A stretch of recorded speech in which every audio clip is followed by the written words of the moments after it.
Morning, everyone. We'll start the meeting. It is at 9:18.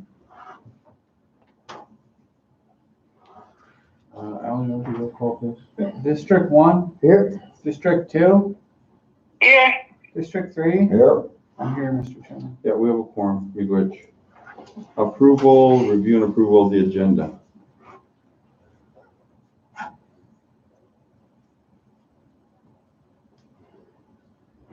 Gee, I'd just like to add on there, what are these Head Start people doing in the buildings?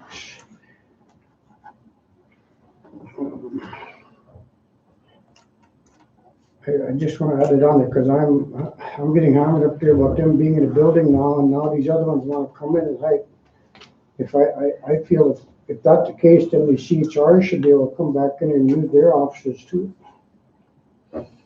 Well, we'll look into that. How does? Yeah, so Head Start and the Then CHRs. Rice Lake Community. CHRs, you know, they do more. I don't know what the Head Start doing in the building for 4 hours a day, but I mean, the CHRs are working out at home. I don't understand why the Head Start can't do what they're doing back. So anyway, I'm just getting hammered on that. How come Head Start can be in there? What are you favoring people? No, I said I'm not favoring people. I didn't bring them back. I didn't.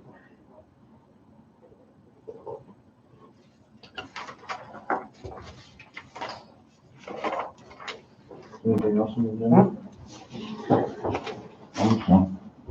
The thing that I want to talk about today was the employees return, the ones that are in layoff. I know there's some proposed dates, and I know Amzi and Alan came in a little late. I was talking to Liz and Ray about, Leech Lake is talking about, not Leech Lake, Red Lake is talking about opening their casinos up on May 5th.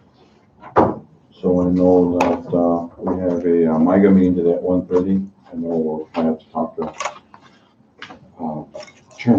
President Keith Anderson. If we're gonna open, maybe it should all be all of us that we're gonna, we talked about before we open, we should have a plan. I think MIGA should have a plan if we're gonna, what safety measurements we're gonna put in and what type of. Well, then we have to have our own plans in place too. Yeah. We can't rely on MIGA either. Yeah. Well, those are things that I guess that's one of the reasons I wanted to talk about, because a lot of the employees are reaching out yesterday to me and Ray, and they're really confused on this layoff thing, and turning their badges in, cleaning their desk out. I think a lot of them are really kind of confused, and so that's one of the other things I want to talk about is the return of our employees. If the governor lifts his order after May 4th, that we start migrating some of our employees back to the offices. So I'm not sure what you guys think about that. So, because I know talking to Bill Haas last night, Bill is under a lot of pressure to open up the state again. So he's going to put out some more information. So the president, he's really getting hammered him. But So according to not to the worry. government's call there yesterday, they explained that this isn't going to peak now until July. Yeah, so I know the state's taking a beating, so now the Republicans down at the Capitol, they want to open the state up as soon as they can, so. Then related to this funding source that we're talking about this morning, I talked to I was on the phone with Farron last night. He called about an hour. And we kind of thought maybe it would be a good idea if we could do like Leech Lake and us and Red Lake, because we have the most land base and the most tribal members. Yeah, a caucus. Yeah. If we could get our lobbyists together out in DC as one voice, to go to the Hill and do whatever they have to talk to representatives out there and see if we can get this money, according to the land base and the population wise and stuff. The parents that you guys have the most tribal members, you guys should get the most money. And then Leech Lake is second, and then Red Lake, Yeah. rather than separate, do it, send it to the tribe, and then everybody gets a little bit of it, you know what I mean? And they're also crying about the Alaskans too, you see that? Yeah. Yeah. Well, they're trying to take more than what they can get up there. Well, so on that first call with the consultation, we had a tribe that called in from Louisiana, but they're only state recognized, so they kicked them right up the call. And if you look at all the Alaskan, what do we call them, Alaskan villages, Mhm. there's no trust land there. There's nothing. They're like state recognized, but they get federal recognition. So, I mean, they're including all them on that. Some of those little villages are 10 people in it. Some of them are run by corporations. Yeah. On the drive up there. So there's a lot of talk today. I know, what's her name was gonna get beat up yesterday. Tara Sweeney was gonna catch a earful yesterday from all the tribes. You know, I called Chairman Henry Cagney from Columbia and asked him what they're doing out west, and they're all aware of it too. So I know, what's his name, Ron Allen comes from that area too, and I know, listen to him on the consultation. He has the kind of the same act. What we were talking about, population and land base. So there's a lot of other tribes out there that are just like us that are pushing the same thing too, that are a medium type population. And so we'll get more information today, because I think it's supposed to come out today. That I know they sent out a portal Yeah, on to put in our population, our land and all that stuff on there. So I think that has to be done by Friday. Yeah. So, I got, I sent that out to those people who can pull that data. So we're pulling it. okay. Yeah, we took a look at that this morning. We actually called out to Washington, to the White House and to the Senate there. There was a couple clarifying questions we're asking. They're supposed to call us back around 3 o'clock today and let us know. But otherwise, it looks like it is gonna be based upon what you said, Mr. Chairman. Good. It'll be population, land base, employee expenditures. There's several criteria they want you to put in, and then you upload documents that support those numbers that can be verified. And then it appears that a distribution will be made from there. Good. Well, hopefully we get a chunk of change, huh? All right, anything else to the agenda? Ray? No. Okay. Kathy, do you have anything to add to the agenda? No, Okay. A motion to approve the agenda. Motion. Motion by Ray, second by Umsey. All in favor? I, Motion carries. Approve the meeting minutes from 4/9/20. I already see a change. It's up here, it says regular, but it should say special.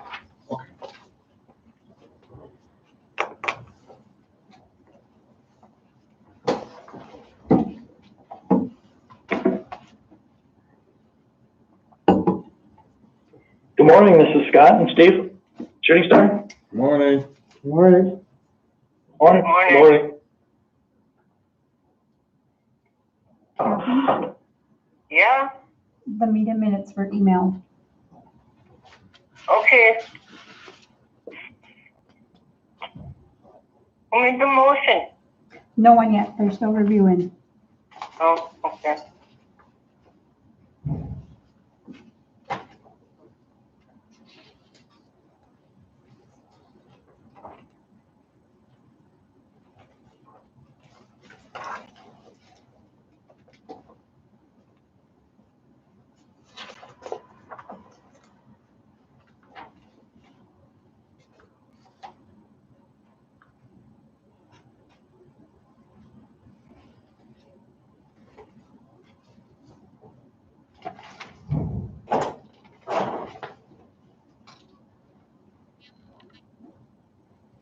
See the call from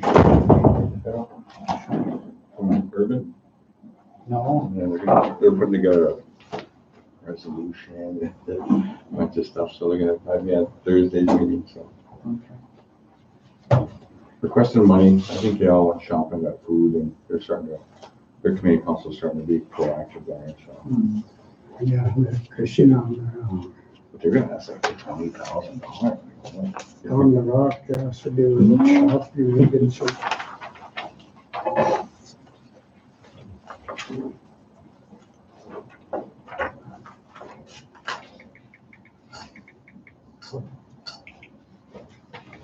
Motion to approve the minutes. Motion by Ray to approve the minutes, second.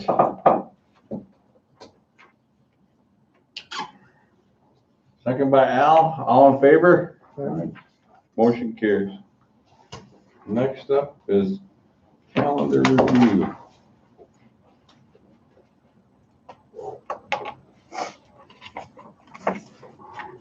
I know there's a couple meetings today. I know one is MIGA at 1:30, then also the 1:30 meeting with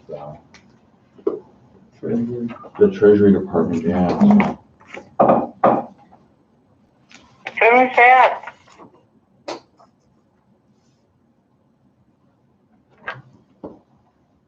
Then they have a 10:30 a daily meeting with Deuce Larson.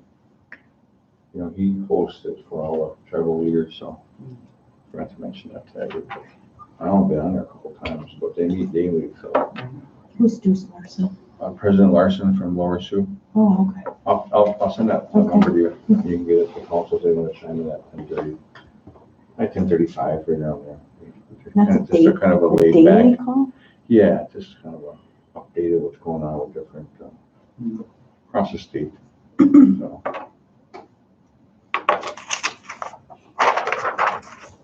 They kind of get ready for the 4 o'clock meeting with the governor, so. All right. Anything else added to the calendar? Yeah, just that 17th, we gotta get that package turned in. I wanted to try to get it turned in on the 16th, so maybe if we can have it completed by the 16th, Scott, and just bring it in and introduce to the council. Yeah. Get it passed by you guys. Yeah. That'd be good.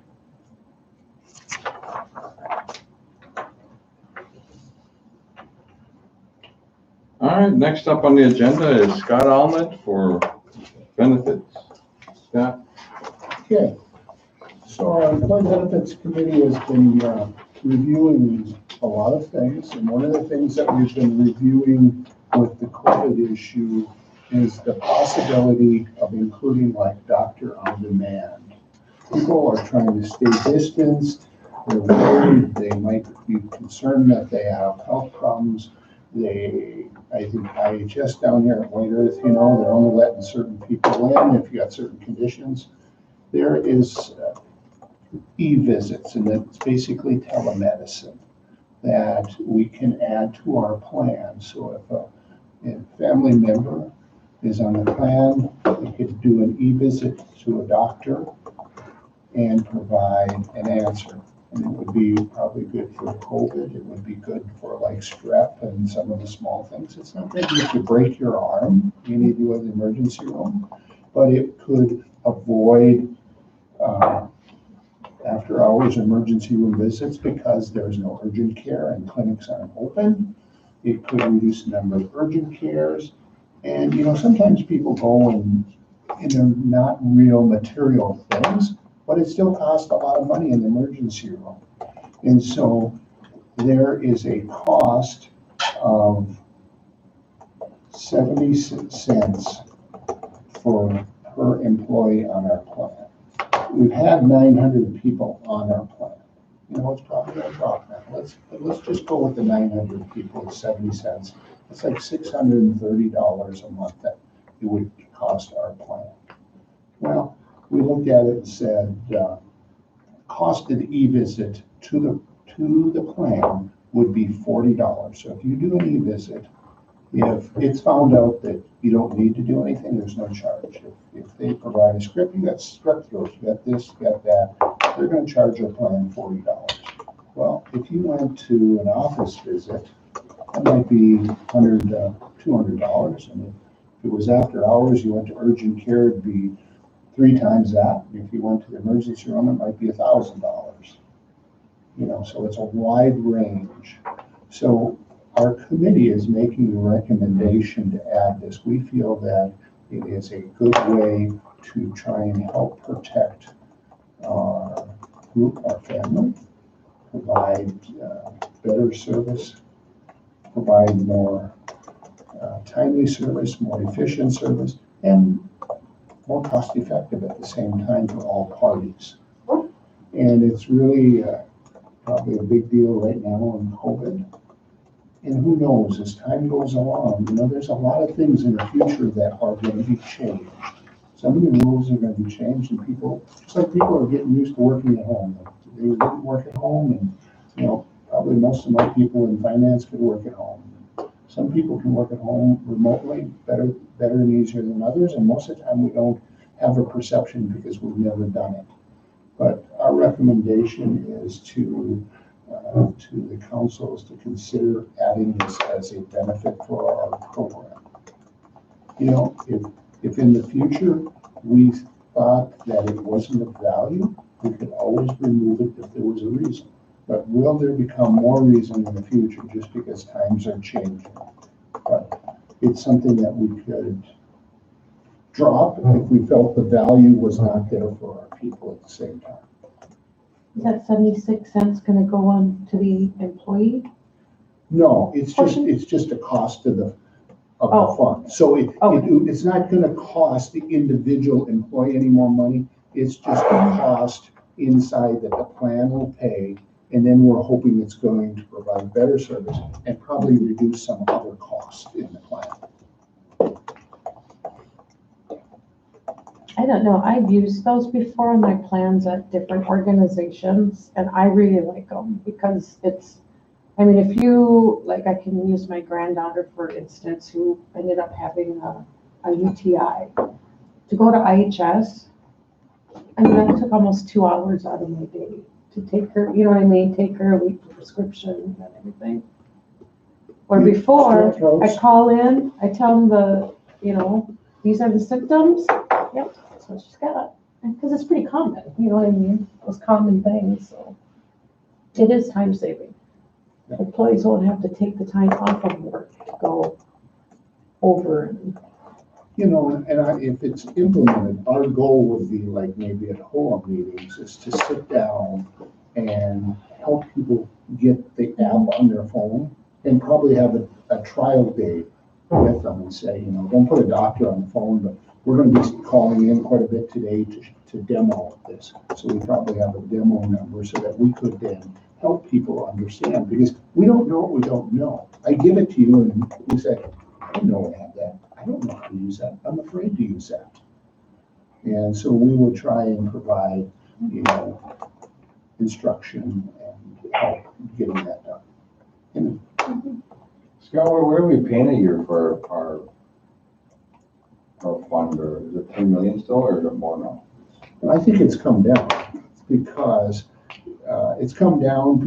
we have, if you are PRC eligible and you live in the Chisholm, you have a major expenditure. We are then able to route that through and be paid by Medicare. So that has dropped cost, you know, $500,000 or more a year. You know, we expect that, you know, on ongoing, that's probably going to average $1 million a year.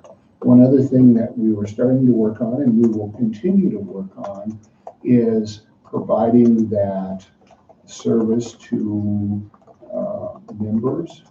It can be any Indian that if they have a bad medical condition, we can add them on to the MidShare plan and have those big costs go into the MidShare plan instead of on our plan. And that's what's bringing up is I remember we were planning here years ago on the travel premium sponsorship. And we did that, yeah.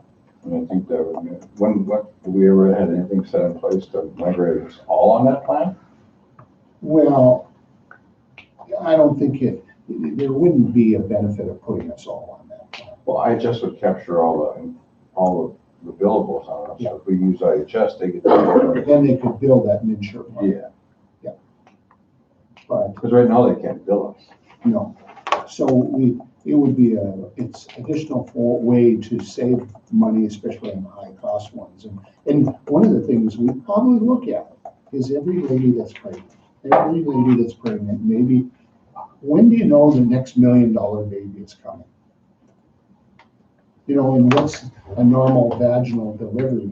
If a case gets above 20,000 and we know it's a planned issue, we can save money by putting them on MidShare.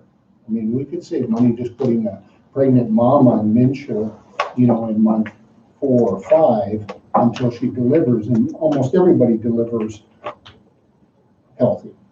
But If it was $1 million baby, and if it came in December, it'd be a $2 million baby, because it'd be $1 million in this year in December and $1 million in January. So we're looking at those things, and of course now with COVID, it's kind of slowed us down. But we would recommend that you consider this e-visits.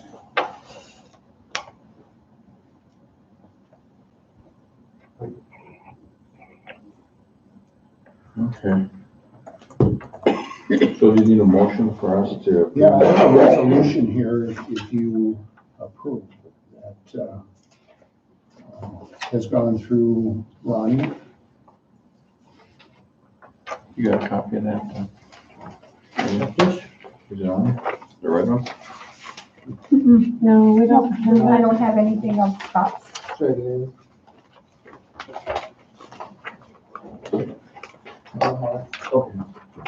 All right, Jen, so can we get a motion to approve the addition of e-health to our benefits package, starting when, May 1st? May 1st. Starting May 1st. With a cost of what, 59 cents or shaken? It's 70 cents. 70 cents. So 600 some a month. Yeah, at the 900, it's 630. You know, and maybe when we're normal, we have 900 employees, you know, our employee count in the health plan is probably gonna go down May 1, just like our staffing went down already. I'll make that motion. Motion by Umsey, second. Second by Ray, all in favor? Motion carries. Thank you, Scott. So could I share one other thing? Yes, please. Part of the COVID deal is there's pay period loans. And they talk about it, and it's, the original design was for employers under 500 employees. And I know Barb is still trying to work, and a lot of people are trying to work about the tribal governments and casinos, which are over 500, and that's yet to be determined. But one of our entities, White Earth Enterprises, is an independent entity with a federal ID number of their own. I believe we could go to the bank and apply for a loan. And in general, the way I'm reading it so far is they want to keep your employees working. And so what they will do, the federal government, the SBA, will give you a loan. And the idea is what you do is you look at your annual payroll, you divide it by 12, and they'll give you eight weeks. So let's say Enterprise's weekly payroll is $10,000 a week. The federal government will give you a loan, and you can request for 8 weeks. So that'd be $80,000. You could get a loan, and you could get it for much more. But if you spend, from what I'm reading, is if you spend at least 75% of that, let's say we say it's 80,000, we apply for 100, and we spend at least 75% on wages, salaries, and there's a few benefits that qualify as well. If you spend at least 75% of that loan on payroll, because they want you to keep people working and off unemployment, they will forgive the whole loan. They'll forgive the whole loan. So I don't know, I've got information, I haven't looked to see how much their payroll is, but it could maybe be free payroll for 8 weeks. And what we, I'd make sure, if I own the business, I don't want to, and I'm where I'm at today, and I don't want to pay any money back, I'd make sure that I was 75% to 90%, because I don't want any bad surprises and saying, oh gosh, now we got this loan to pay back. And even if you did, it's a 1% loan, you know, it's the cheapest money. If you had to borrow money, it's the cheapest money you can get. But the reality is, they'll forgive the loan if you spend at least 75% on qualifying expenditures. And so it's like, you want us to pursue it? Well, I know Malox took out one for 600,000. They got approved. Yeah. And Get a hold of Joe Niaco, in what division did they use it on? They have probably. maybe that'd be a number you can talk to Joe and maybe ask him what. Corporate. Or corporate, probably a corporate commission they have. Yeah, it wasn't the casino, it was one of their entities or some of their entities that are under 500 employees. So they got 600,000. Yeah, that wouldn't surprise me. They own a riverfront intercontinental or intercontinental hotel, you know, it's probably what they were. Sure. The other thing is, so there's a clarification, and so there's the PPP, the payment protection plan for tribes, and then there's a payment protection plan for everyone else. Everyone, yes. Yeah, so like, yes, I would agree with you that it would be a pot of money available for those entities that we may own, like you were saying. That, you know, they have to file their taxes and all that, they may qualify for that. But the question is, you know,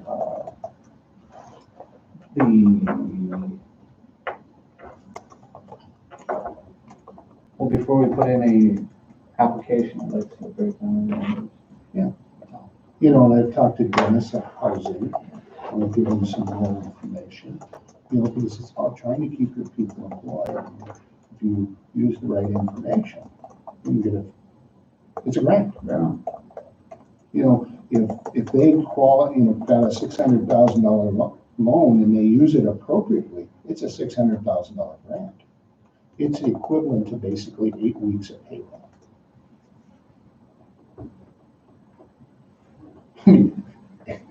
If we So that's the catch then, huh? Because we all know nothing's free. That I know of anyway. well, That'd be my first question. What are the catches in here that well, if you you could possibly get caught down the road here, or? if you lay your people off and not use 75% for payroll, it's gonna be a loan. As long as you keep your people working, it'll be forgiven. Yes. And you know, As long as you use 75% of it. yes, On that, as right? long Is as that what you you're use saying? at least 75% for wages, and there's a few other things. There's some utilities, and there's maybe rent payment or interest on loan if you have. So there's a few other categories. But, I mean, the biggest one typically probably is wages.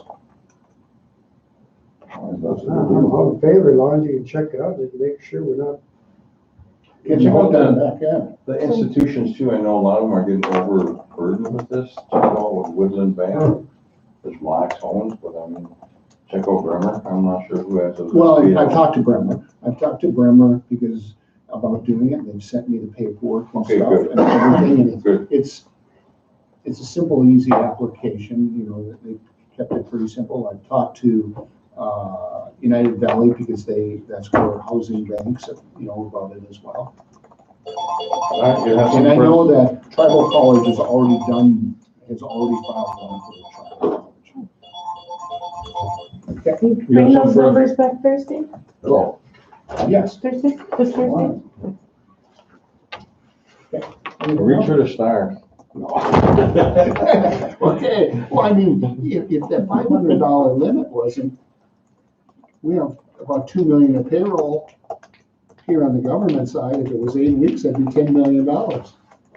Well, And I think they're still pushing to try and get tribes and casinos and employers over 500, but it may or may not To happen. the agenda on and Thursday. remember, there's only 350 billion in there, there's where it's a competitive thing, so we have to get back in that one fast. Right.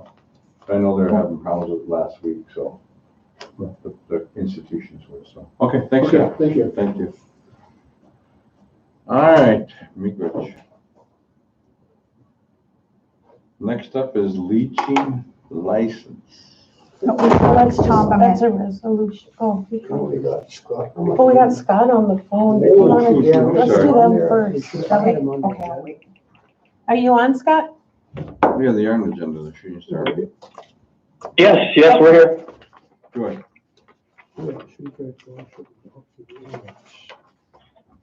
So, I don't know if, I'll start with the scholarship, the discussion that we had, the Shooting Star Casino golf tournament scholarship that we had discussed for 2020, and the earlier discussions that we had was, you know, the tournament was slated for June 11.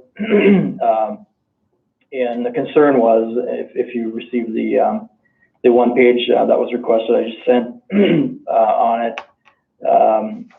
The concerns were, gaining the funds through sponsorships with the COVID-19 situation that we have going on here, and our companies, our sponsors. The tournament, looking back, and is basically funded by in all reality, by our gaming vendors, Aristocrat, Konami, all of them. They're the ones. That's where the money comes from. And we've been calling on them, since this started to reduce their fees because we're not operating, we're not opening. So they're worldwide companies as well, and they're in the same situation that we are.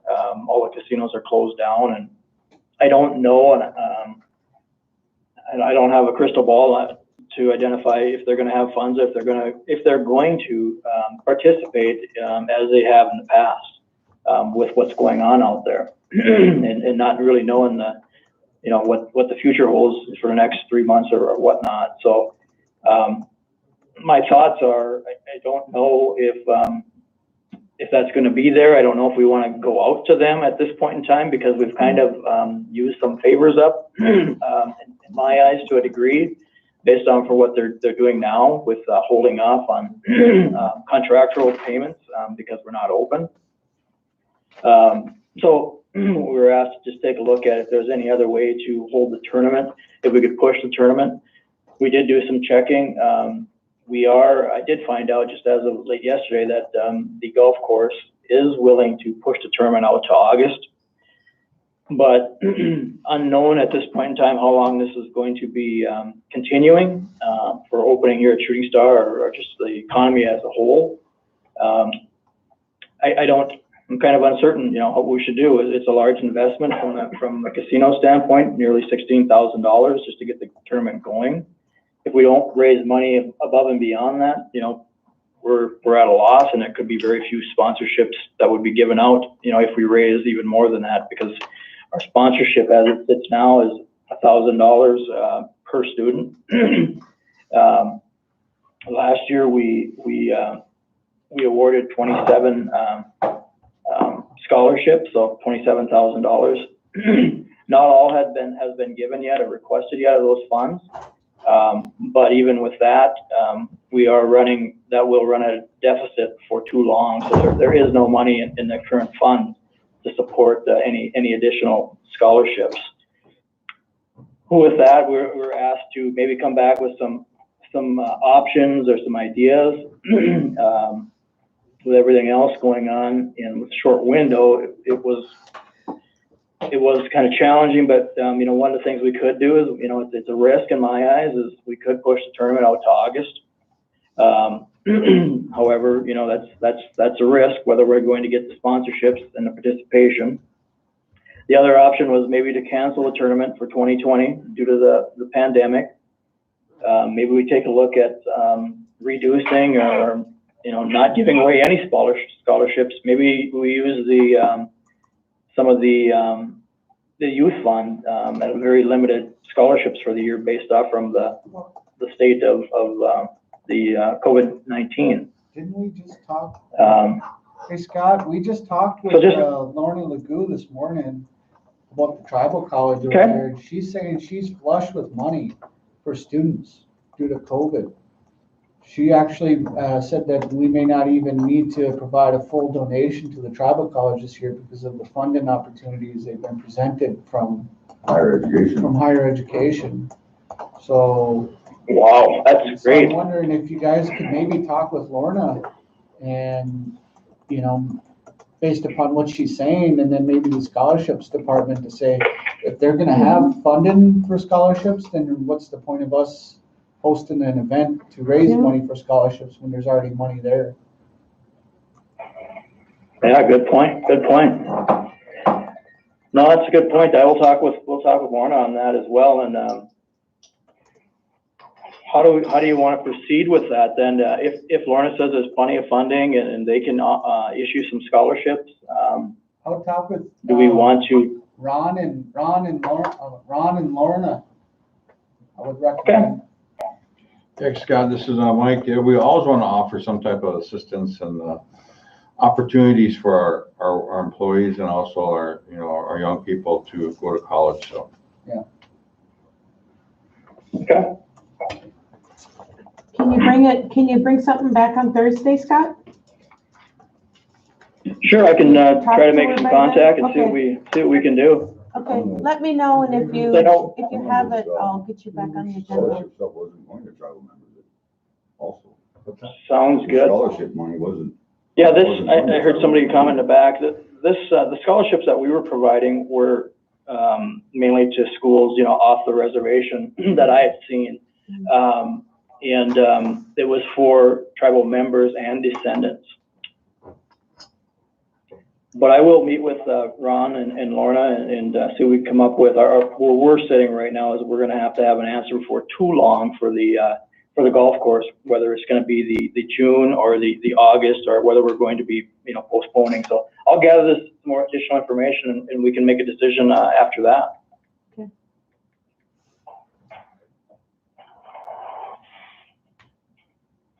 All right. Anything else, guys? All right, miigwech, guys. Thanks We're for. gonna do the casino open. We wait till Thursday. Oh. We get Mike a meeting first. Oh, okay. So what are we gonna do with the golf scholarship fund then? I think he's gonna reach out to Lorna, and he's gonna check dates for June and August, or July and August, if there's even room on the course for those dates. So I don't know. Well, if you get them on there, I was just thinking about that open date. It'd be nice if maybe, some the Shooting Star folks, Ed, the EOC, maybe Tom Bement and some medical folks talk about that. And then maybe come and have a discussion with us on Thursday, if that's okay. Yeah. Like have all those guys come together and have them talk about what's actually happening and what do they think, I mean, I'm not a medical provider, I know the finances of it is real tough, but I'd still like to hear what these other folks have to say. All right. Did you hear that, Scott? Yep. It was breaking up somewhat, but can you kind of do a little overview of it? You were breaking up pretty good, or Alan was, I believe it was Alan speaking. So for Thursday, if we can get, and maybe you can get with them prior to, but have Ed Snetzinger and Tom Bement and you maybe sit down prior to Thursday and discuss. With medical people. Yeah, with the medical people there, because I think a lot of it has to do with having some precautionary measures in place to reopen the casino. So maybe, start formulating something for that. Yes, absolutely. We actually talked with Ed briefly yesterday in regards to that, and need to put a plan. We're working on a plan as we speak, basically on how that needs to look. But it's those dates. So we'll definitely get together with them. We actually talked with Ed yesterday, and we're going to have a meeting in regards to what he's forecasting, what he's looking at, so we know what we need to do. Steve and I were just talking about as we move forward. Is it going to be? Are we going to market an opening? Or are we going to do a soft opening? What works best? And it all depends on the status and how far out we are. So definitely we'll get a meeting together with them and move forward on that. I know some of the casinos, I talked to Farron Jackson last night, chairman from Leech Lake, and he said they're thinking about putting plastic shields in between every slot machine. But he said that's going to come at a cost also, which will probably kind of hurt them too. But they're looking at opening up on May 4th or something like that too, he said, but they don't know if that's feasible yet or not. Yeah, Red Lake was talking about May 5th, so, I mean, but I know the MIGA meeting today, I know talking. That's gonna cost money. So, more information coming, I guess. We still got about 3 weeks from, but today I think is May 4th, yeah, so. Scott, when are you meeting? Yeah, I know we had some. Yeah. When are you meeting with Ed for for the plan? I think we're probably gonna end up meeting with Ed probably tomorrow. I have to check his schedule for sure. He just said later this week, because we're gonna meet with Ed and we're gonna meet with Carson Gardner on kind of their Okay. model and their forecasting. You know, some of the discussions we had with them is, because we asked them, you know, if you had to give a recommendation right now, because we're trying to plan, we're not trying to push anything or whatever, we're just trying to plan because we need to do some marketing, some PR work, and have make sure we have employees call back, by a certain time as well, a limited amount of employees as we step into this. So we're just trying to discover what dates, and, you know, from some of the feedback that Ed had provided in our brief conversation is he is looking out to maybe even a June for a casino at this time, given the state is what his comments were. Scott, are you gonna be on the MIGA call today? I don't have that on my calendar or anything, or that contact, or that dial-in number or anything, no, but I can be. Yeah, I'll be on there at 1:30. We'll send it to you. Okay, great. So Mike, are you hearing anything else, I guess, from the governor's office? You know, because the concern being that last time the date was the 10th and he didn't really provide notice out to the public until just a few days prior, which obviously is a pretty short window if in fact people are going to try to open, or if you're going to try to bring team members back, et cetera. Is the governor still kind of the approach that he's looking at May 4th, or anything in regards to the models that he's looking at? Has he provided any updates and any calls? Well, I know yesterday, and I know other council has been reaching out to a few of the other council members and also our lobbyists, that I know that the governor's under a lot of stress and a lot of pressure to open up the state. So, and those are things I think where Red Lake, and we talked about Leech Lake, they're looking at opening on May 5th. So I know that, so those are things I think that we're gonna have to talk about today sometime, and talk to Keith Anderson, talk to Ed, talk to everything that we're gonna put in place, because, you know, I know that a lot of our neighbors next to us, they talk about, you know, how Menards and Walmart, they get to stay open, and they don't even really have no safety mechanisms besides plastic sheets between the cashier and the debit card, or their pay, their when they cash out. So I know those are things that I think Leech Lake mentioned, that when they shut down, they had the table, they had the temperatures, they had the questions. Then I think they're talking about handing out masks or gloves unrequested. So I know that they're looking at doing some safety precautions when they finally do open their doors up. So those are things, I guess, that's being thrown out there right now across northern Minnesota. Is like what's going to happen. So. Yep. Yeah, I mean, obviously the number of cases in the northern half of the state are a lot different than what's going on in the metro market, and, you know, those types of things, but precautions are the key for sure.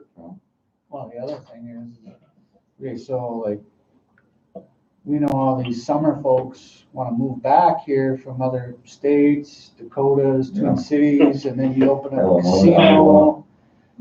You open up a casino, all those people are going to congregate to those locations, and they're going to bring the plague with them. And how does that make the community who's living here?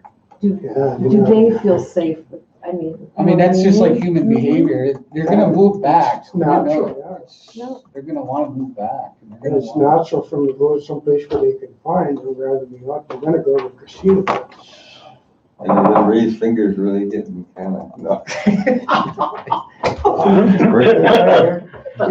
You have to wonder what do they really want? I mean, people are saying this and then they want this, you know, so you. I know there's kind of some mixed information on the phone there yesterday with the governor's calls there. Of course, the lieutenant governor and the governor weren't on that call, but they were talking about reopening in May, but then in the next goddamn paragraph, they're talking about this peak in July. So, I mean, which way do you lean, you know? Which way, who do you wanna? Yeah. Open to only close again? Yeah, that's what I mean. Because even a president is getting hammered, you know, he wants to open the United States back up, but boy, he's leaving it up to the governors, and the more the governors don't wanna do it. You know? So I know these governors are getting pressured pretty heavy. Well, I was talking with the elder yesterday, and the elder told me, they said, because I did say that, you know, some of these other tribes are saying, well, Menards and Walmart and all that. And I did mention that to that elder, and that elder told me, she said, well, you know, Walmart is one thing, but a casino is another. Yeah. Where the hell are you gonna buy your groceries? Yeah. And I was like, And besides that, Walmart has Different slowed down services. quite a bit even so, because most of their shelves are They're definitely essential. They're they're Walmart. definitely essential, yeah. They're essential, but they're getting the traffic they used to. There's that, I mean, You'd have been in Saturday morning. right, I've been going to buy Becky's in Boston, it's way much better, they got everything there. All right, well, thanks, guys. More information, I guess, today and All right. Thursday, so. Yeah, thanks, Sounds Tom. good. All right, thank you. Thanks. Bye. See ya. All right, next up is, I guess, leaching license. You know, that was- We have Tom. That was Farron that just called me. He said, wanna know if we got the emails from Aaron Payman requesting that the tribes only get funding for the members living on a reservation. Yeah, where did I see that? I didn't get no email from here. Was it in the portal at all? No? What's that? Was that number in the portal? Maybe it was sent out by, I seen might have something been sent about out by Joel Smith too, was it? The portal? No, the portal you guys were working on today? Yeah, no, Did it it's, say only unres natives, or did it say Chisda or anything on there? no, it said everyone. Okay. Yeah, it said, give us your total population. That's on that portal, yeah, but Yeah. this is something that, he said Aaron Payman sent out, must be that. Oh, was that the Alaskan thing? You sent No, this is on a mass, I think from mass probably. But I didn't get no Yeah, you email didn't on have that. from Scott either, so. We said Aaron Payman's saying that the federal government should only fund these tribes with the members that are living on a reservation, and we can't. Well, will there be something we'll talk about today, I guess? You guys gonna be in that call? Yeah. We got a lot of tribal members that live off this Yeah, reservation. Tom, we get a Twin whole Cities bunch of the area, urban Minor areas Range, Cass Lake, and we support. But yeah, so, you guys can talk about that at 1:30 with the treasury. All right, leeches, Tom Burnett. is he here? Tom? Yeah, I'm here. I'm on. All right, go ahead, Tom, you got it. Okay, just wanted to give a quick update on some of the energy projects we have working on, I guess. The first thing on the list is the solar farm for Shooting Star Casino. We've been working with the EVS company out of the Minneapolis area, and they actually just late last week sent out the budgetary proposal to develop, engineer, and install the ground-mounted solar project. So we have some of those numbers. Due to original timelines, we're looking at a late summer, fall completion date. At this time, their proposed budget is approximately $2.5 million. With that, we should probably put aside $3.5 million just for contingencies. You never know what's going to pop up throughout the process. At this point, we're kind of on a hold right now, just waiting on the go-ahead to move forward with this project. And right now, we haven't really identified any outside sources of funding, so we would either need to pay for that with our own money or do some borrowing on that end. But we do have the proposal from EVS on this project, and I can send it over to you guys so you can take a look at it. Another solar project in the work is our community solar project. Currently looking at adding solar panels to the White Earth Tribal and Community College, Dove, the Pine Point Community Center, and also the sports complex. This project is LCCMR funded, looking at a late summer fall completion date for those as well. So that one's good to go. The funding's already in place for that, so no issues there other than the COVID-19. Not sure if that's going to delay anything as we keep progressing through this. Also looking at residential home solar panel projects. The target of this was initially 2,000 plus homes. The cost associated with this project would be approximately $8,000 to $10,000 per household. So that would require a commitment of roughly $10 to $20 million over the lifespan of the project. The initial budget of this project would be roughly $300,000. Then we'd have to include any training costs and or material costs to go along with this. Partners have been identified for this. And again, no really good outside sources of funding unless we're borrowing money. Star Lake Solar Farm. We're currently on hold, obviously, for over a dispute with the utility right now, so that one is just kind of on hold right now until we get the whole legal stuff figured out with that. Moving on then from solar to natural gas. I'm still working on bringing natural gas to other communities within the reservation outside of Mahnomen. This could potentially be a $13 to $14 million project. We currently have no outside funding sources unless we are borrowing. We are planning to partner with Greater Minnesota Gas, and with that budget of $13 to $14 million, they'd be contributing approximately $3 million to this project for their portion of it. Propane, still looking at the possibility of a propane distributorship. The initial startup on a project such as this would be roughly $2.5 million. And then we'd accrue approximately $260,000 in annual operating expenses. With this, we could borrow up to about 80% of that cost. With propane distributorship, though, there's going to be a high infrastructure cost, and it would take some time to build the business up before we're able to break even. Electric utility feasibility study. This is still an ongoing project. We have spent approximately $10,000 so far on the study, and we're going to need approximately $10,000 more dollars to continue with this. Right now, we're working with finance to obtain the historical data for electric propane fuel billing to continue. And then that's kind of the energy update. We do have some maintenance issues with some of our wind turbines right now, but those we'll have to take a look at. Just a lot of operational costs and kind of determining if it's something worth fixing or if it's something that's better off just scrapping and getting rid of. So just kind of a quick rundown on some of the energy projects we got working on. Any questions on anything?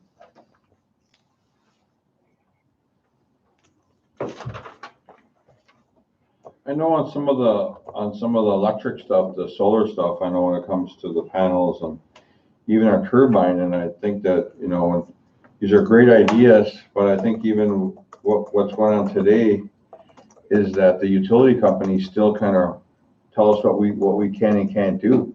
You know, I think these are things that we have to get our PUC in place, our Public Utilities Commission, because they shut off our turbine. You know, they turn it right off when they get too much power. So I mean they're the ones that dictate what we can sell back to them and what we can't. So I mean, these are things that we should be sitting at that table of buying our power from us. So when it comes to the solar farms, are they going to be the ones that turn off our solar when they get enough power?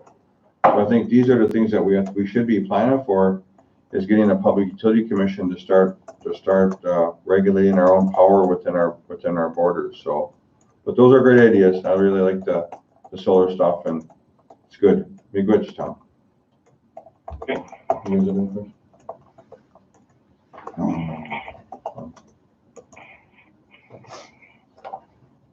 Any questions for Tom? No.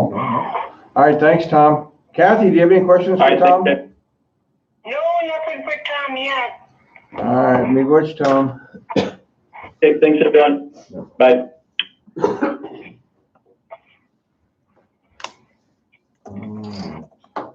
Now we talk about the leaching one now, or? No, we're not. Who's gonna bring this up? Us, or did you have DNR come on the phone, or Monica, or who's? You gonna call Monica? I know they talked about this, but they don't wanna, they're trying to keep less people as possible coming in and renew their leaching licenses. and Yeah, stuff I like think that. I think this one is that they were going to grandfather, last year's licenses into this year's Okay, because of the pandemic. okay. You guys all good with that? Yeah. Okay. All right, guys, what we're gonna do is gonna motion for the leach license for 2019.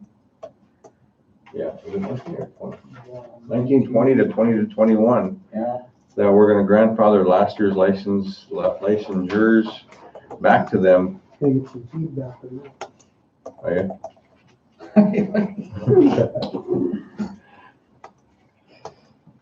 So discussion on this in the raid? Do you want to discuss anything before you? No, I'm just gonna vote silent on it. All right, motion to move the lease licenses from 2019-20 to 20 to 21, I guess, so. Anybody want to motion this?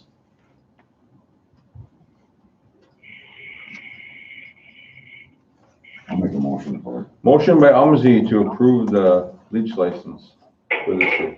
Second? Second, Second by Kathy. All in favor? Charlie? 3 ayes, 1 silent. You get it? They said there might be some calls coming in because of people that don't have a lease license and want to require one, but they might be able to do some curbside stuff too, Mike said. Okay, get a hold of Carrie or get a hold of dispatch? If needed, you know. Okay. But I'm also getting a lot of calls about people that need to get their tabs on their vehicles and Yeah. their clothes, but they can mail them in. Mail their payment in if they want to, you know. Well, someone complaining about getting their license plates changed over, they're buying cars and they wanna get driver's plates, so Well, they can mail them in and they'll mail them back to them. that's what I was telling the other guy the other day, if you can just mail it in, but he said he don't know the address, so he said, well, Google it, and put it pop right up. Do we have any information from Scott? And what about the courts? The courts are shut down too up here, huh? For the what? That Joe Thompson here, a week or so ago, sitting outside here, after we had closed down. His fine was due that day. He's the guy that has a buffalo down there that we had Doug MacArthur in here. You know what I mean? That game plan, oh, he had that fine that was due, it was due that day and you come in to pay it and everything was closed, so. I just told him, see to it that, I let everybody know, at least they need to pay it.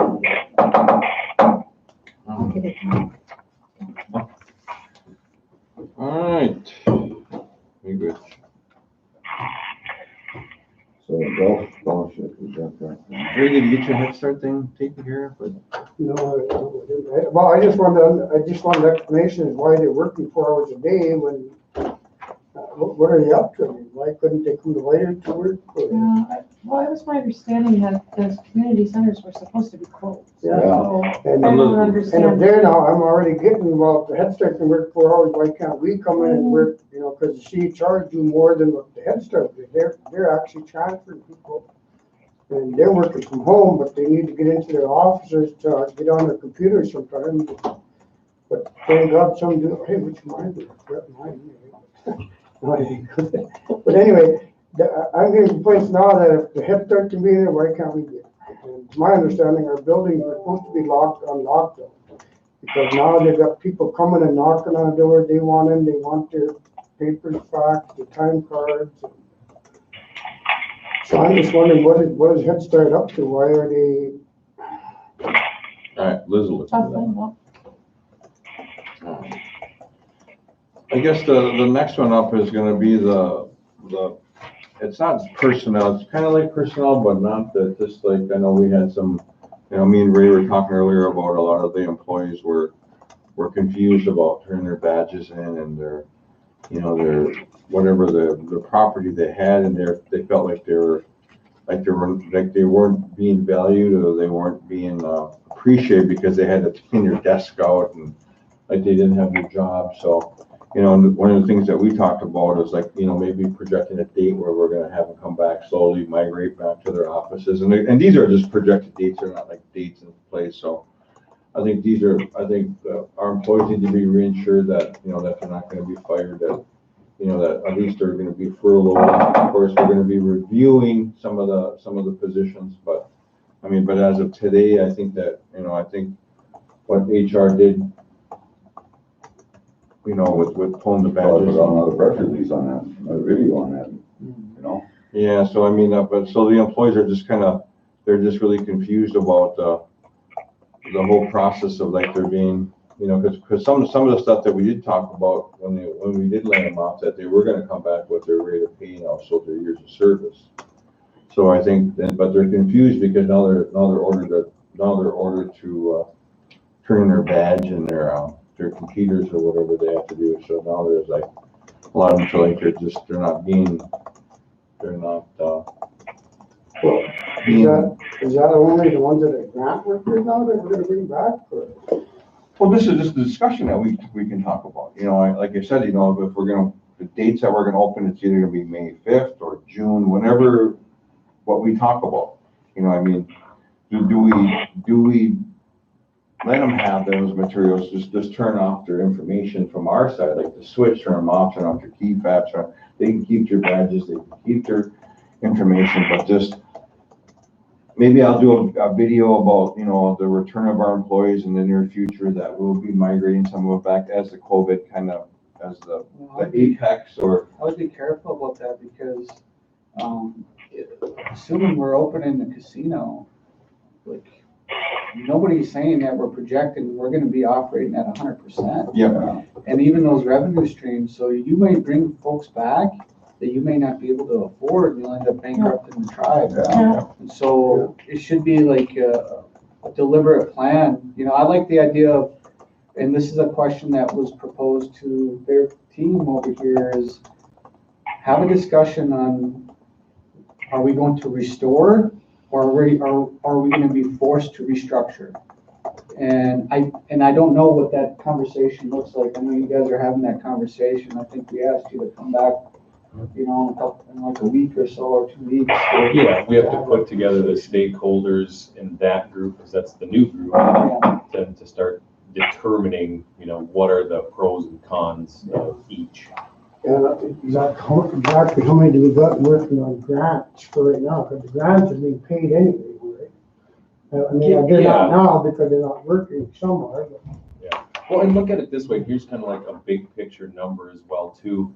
When we first started talking about layoffs, you know, we talked about safety, right? When we were talking about safety, keeping people at home, ensuring that COVID didn't hit us and start making a devastating impact on life safety, right? We were talking about cutting or laying off or furloughing, whatever, at plus 60%, right? Right now, as of today, we're operating at 74%. So our impact has been very small considering what the initial thoughts were on that. So 74%. And that's with a list every day that we get requested for compliance and grant funding positions that are, you know, at a certain or a high percentage. So we're at 74. In gaming, you know, and we kind of have that conversation back and forth, they're operating at 15%. You know, so I mean, we are apples and oranges when you're looking at impact to the workforce. So the feedback that council and that everybody is getting right now is because it's unprecedented, right? It's because people are being affected in certain ways. They're not used to not having contact with their email at White Earth. We don't know what to do with office buildings, but if our focus is still life safety because we're in a pandemic, we didn't make a huge impact on those percentages the same way other people are. Yeah, I think we should put that in the video there. I just did the numbers right here. Yeah. It's 74%. Well, I think we should put out a message up there. This is the layoff situation. And, you know, 25% of the workforce has been laid off. We've taken an active look at this stuff, and there's no guarantee that when that opening date is going to be. You know, even then, you know, are we still going to have people working from home? Can they work from home? There's costs associated with that. So, but I think the tribal council, along with the chairman, should deliver that message, because there's a lot of questions out there that you guys are getting asked. And so the best policy is total transparency. This is it. We laid off how many people? 26%. I mean, number-wise. Give me 1 second.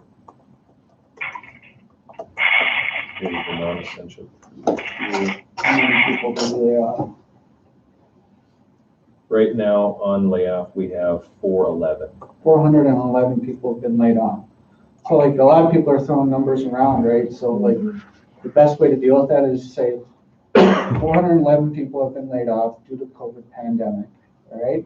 It's 25% of our workforce, and we're having discussions on what is the future gonna look like. And unfortunately, a lot of the funding that comes for these positions that have been deemed non-essential were supported by that casino, right? And if we know that the casino for those 411 individuals is not gonna be operating at 100%, probably for not another 2 years, it might be 50% a year from now. You just do the math. If you're only generating 50% revenue, then that means you probably only can afford half of the people on that list. But then the other question becomes, how long do we want to play? How long do we want to stay in the gaming industry as our sole business idea, our revenue generating? So if you just restore all those jobs, then you're taking that capital that would have been generated from that casino, and yes, you're restoring jobs, but you're still going to be stuck in a pickle of generating revenue beyond that, right? So you'd be better off just taking that revenue and balancing that with restoring jobs, but at the same time, creating new businesses for those 411 people to go get jobs in. And I think that's why Tom's conversation was real important, because he's talking about energy, he's talking about renewables, he's talking about creating jobs and businesses that are going to generate other revenues other than that casino, because we know there's going to be 2 flare-ups. This is going to last 18 months. It's not going to be anytime short. So it's real tough. And if we get this money that I went before Congress there and testified, it sounds like we're gonna pass. If we can get that money, we can get the money out of there to create jobs also, but I do agree is that our casino is paying must be at least 400 of people There must be. that are laid off, that are coming off of profits of the casino, right? You can't run those numbers. Yeah, I don't have any of the funding sources in front of me right now, but I mean, that's the conversation. Yeah, well, that's what it sounds like to me, is that the majority of the money that we laid off is coming off of our casino profits, which is how much a year, I wish Scott was on there that could let us know that, because. Well, what they tell us is, roughly we get anywhere from $9 to $11 million from the casino to fund our government operations over here, right? So if the casino shut down, I don't see how we can bring anyone back to work. Yeah. That's number one. Number two, if the casino is operating at reduced revenue rates anywhere from 15% to 50%, then you're only getting half of what you've projected. So now you're looking at maybe 3 million to 5 million from the casino that you're going to get for the remainder of the fiscal year. It's just a numbers game. You can't project. Like it's real difficult. It's real tough. Well, so And I don't think this is going to get figured out until probably August, to be honest with you. like some of the questions, why you got 7 workers working in there when you only need 4? Yep. What's these other three for? I mean, you got people running into each other. I think right now is a good time to take a look at, do we need 8 people in this department? Can we get by with 4? Can we get by with 5? I don't mean to hurt the people, but the more we can generate into our general fund, we can help out anyway, I see it. It's a valid conversation, but It is. there's a lot of areas where even though you look at those numbers and you want, as little contact as possible for everybody's safety, then you come into compliance with your grants, your federal grants, your state grants, all of your funding sources, people, an indirect cost pool doing exactly what they're supposed to be doing under their job. All of those questions come into play, and it is a tough question to answer. Well, what I will say is this, is if you tell people that you're going to get your job back and you can't afford to bring them back, it would have been worse. You put yourself and the tribe in a worse situation by promising somebody their job back that you can't deliver on that promise. 411 people. You can't make 411 promises. No. You can't.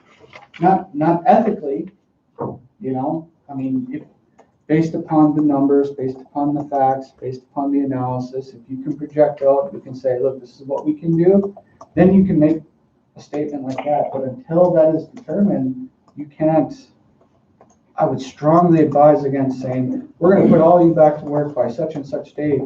And you can't guarantee those revenue streams are gonna be coming in.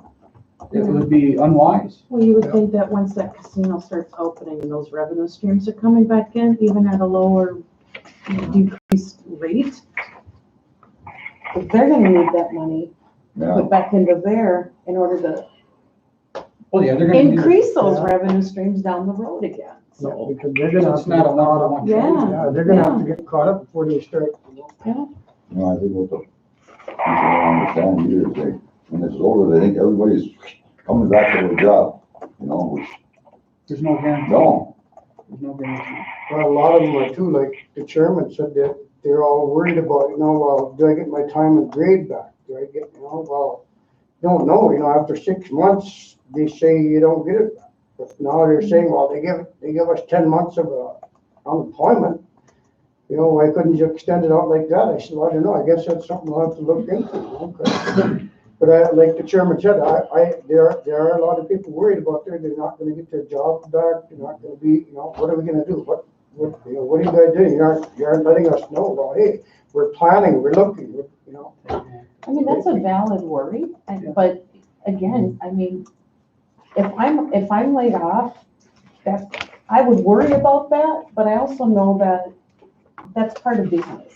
You know what I mean? Yeah. So, and I know it's hard because I think a lot of times we do it as a tribe. We can be very paternalistic with our community members and we treat it like a social service program. Yeah. Yeah. I mean, and that's what happens. So basically, You they're get losing. laid off, you start sending your resumes out to other places on top of it too, you know?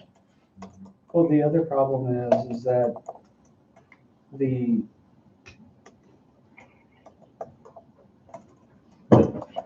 what we've told Tom and this crew, this committee, is we know since that Monday, about a week and a, 2 Mondays ago, two Mondays ago, we said, you guys have less than 10 months to figure out what we're gonna do for these folks that are gonna be coming off of unemployment. The clock is ticking. I would say we don't have 10 months. We don't even have 6. We have maybe 3 months to figure out what we're gonna do for these folks. That's it. Because the seasons change, right? In Minnesota. If it's gonna be construction, like we're gonna stand up construction, let's do it. Let's not talk about it. Let's get it figured out. We got $42 million, right? A lot of that can be used for construction of facilities. It can be used for other health-related programs. It can be used for health-related businesses. Now is a great time to be in the health business, agree or disagree. Maybe that's the business model we need to get into. And that's the type of jobs people will be put back into, would be the health industry, right? You know, there's many things you could do. But I would say we got maybe 3 months to figure out what we're gonna do. And then the rest of that time is just getting it into implementation mode for those 411 folks and all the other tribal members out there to get them taken care of, you know, because I would strongly advise telling people, again, saying, I promise you'll get your job back by such and such date. I would not do that. That is setting yourself up for failure.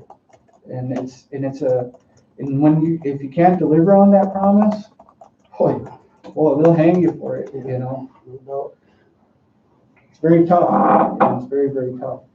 Well, that's another thing, is the governor, lieutenant governor really gonna take a cut in pay? That's what I just wrote down. I was like, you know, if we look at pay cuts, you know, if the tribal council wants to look at a 10% pay cut with Governor Walz did, I was like, I'm in favor of that. You know, I think those are things that we have to, you know, we should look at too, is taking a pay cut just like the governor did. And the other one I wanted to bring up is I support all the band members that are laid off. That, you know, I was just like, these are the things that we talked about, and you know, and it's something that's why me and Ray got calls yesterday on. There's all the band members reaching out to us that are these positions yeah. So I mean, it's hard for us to put our band members out like this. So, Yeah. and I just like, that's one thing I'm telling right now. Like, I'm supporting the band members. And I'm willing to take a 10% pay cut if we all agree to that, so. Yeah, didn't we propose this like 4 weeks ago?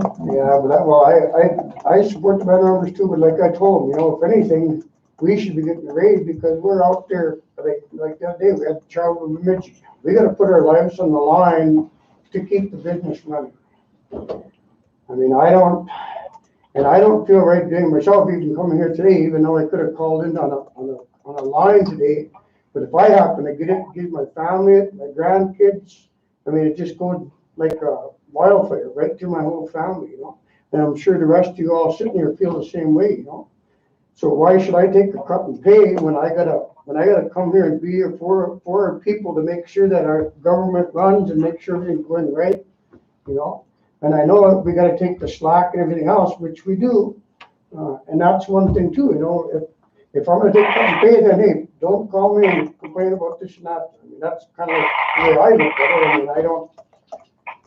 I mean, if the governor wants to take a cut in pay, so be it. But I don't think he does, Well, That's my feeling. Yeah, and I did have a conversation with Scott a few weeks ago about this, because I figured this would come up, is that I think a good approach to it would be, it could be voluntary, right? So if you determine as a council person that, whatever reasons it is, this is what you would like to do, you certainly have it budgeted for the year, your salary is budgeted for the year, right? So if that's something you as a council person want to do, then that's something that you're more than welcome to do.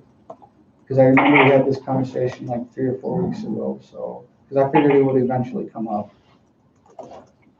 But you're giving somebody a choice now, and let's say you three are saying, well, okay, I'll take that. Well, then, damn well I'm gonna get hammered if I don't do it. If I don't say, well, no, I'm not gonna give up that 10%. I'm gonna get hammered. And I myself, like I said, I don't even feel like sitting in these meetings because this COVID-19 is nothing to mess with. You watch the news every morning. These people are getting it. This one guy they just showed this morning. Tired, always tired. He went to the doctor and boom, he's got COVID-19. Give it to his family, didn't even know he had it. I mean, that's how quick you can get it without even realizing, So why else be sitting here today? Just who we could have passed today or met at the store or seen at the store. We could have got it from somebody and brought it in. Or a cop to stop you? Or a cop to stop you? Who sees quite a few exactly, So that's the way I see it. I mean, What's Kathy think? She's been quiet. Yeah, what do you think, Kathy? Well, I think it's a good idea. That 10% is something that would show the people that we care about them. And to me, it's more, the people are more important, not the 10%.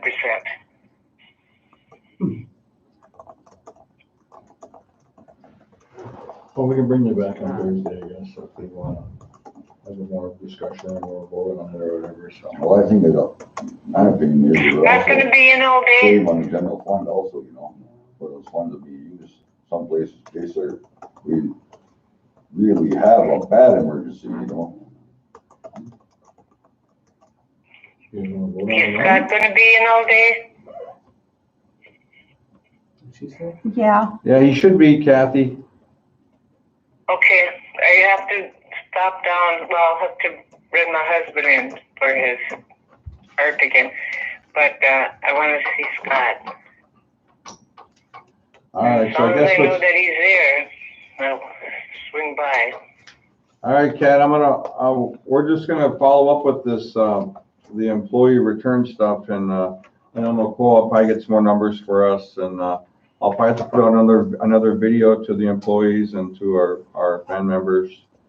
And so that'll be something that'll be coming real soon, and Thursday we can revisit the tribal council payroll thing again too, so. That'd be good. Okay. Is that 10% gonna go across the board for all tribal employees in there? No, for just tribal council.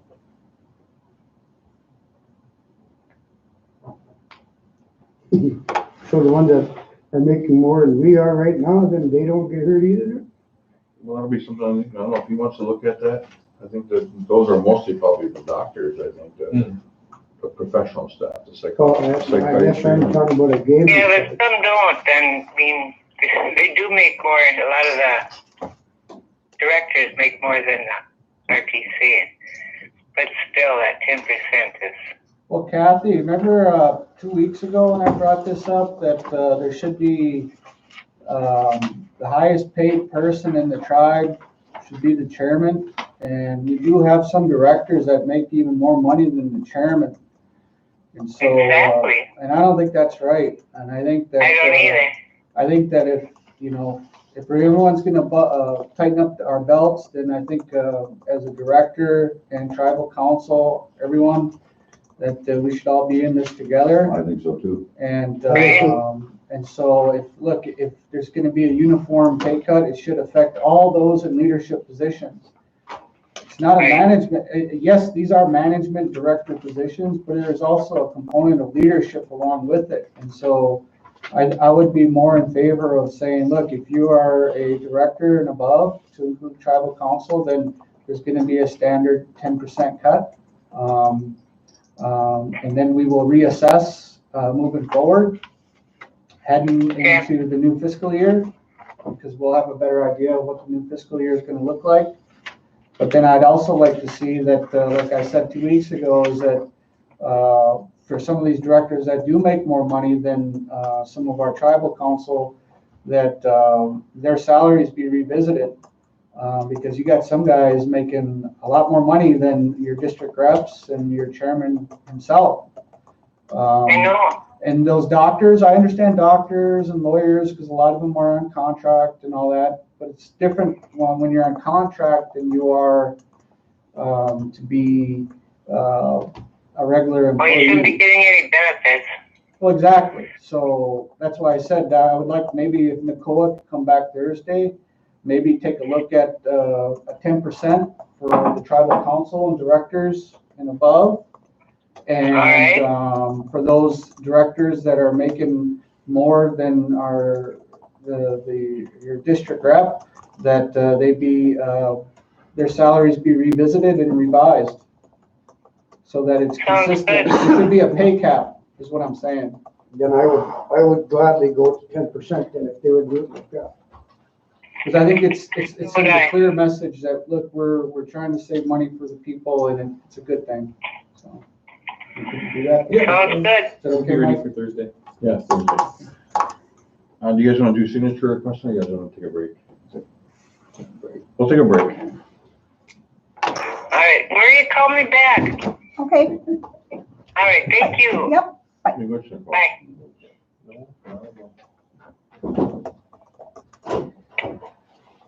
Upstairs.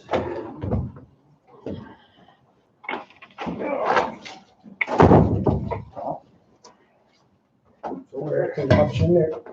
Mike, were we gonna go over any, like the addition ones for grants? I have like 8 on my list